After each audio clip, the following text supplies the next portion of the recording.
चोपड्या तालुक्यातील सार्वजनिक वितरण व्यवस्थेअंतर्गत पात्र शिधापत्रिकाधारक जसे अंत्योदय योजना, प्राधान्य कुटुंब योजना यामधील जे लाभार्थी आहेत, व्यक्ती आहेत, यांनी आपले स्वतःची KYC संबंधित रेशन दुकानामध्ये जाऊन करावायचं आहे.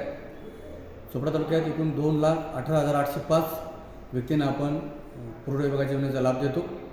त्यापैकी आज अखेर केवळ 1,29,727 ह्या व्यक्तींनीच रेशन दुकानात जाऊन आपली KYC करून घेतलेली आहे.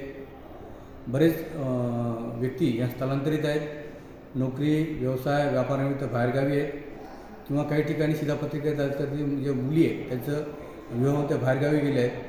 ते वगळून इतर जे उर्वरित लाभार्थी आहेत त्यांनी आपल्या नजीकच्या केंद्रामध्ये जाऊन आपण स्वतः KYC करून घ्यावी. 19,078 इतक्या मोठ्या संख्येनं KYC बाकी असलेल्या व्यक्तींची संख्या आहे आणि 28 फेब्रुवारी 2025 ही KYC करण्याची अंतिम दिनांक आहे.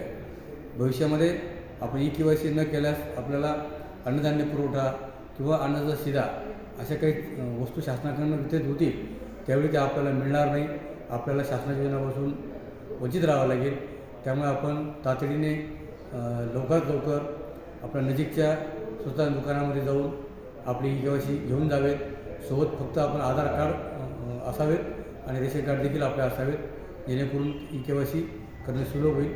आपणास मी आवाहन करतो की आपण आमच्या आव्हानाला साथ द्यावी.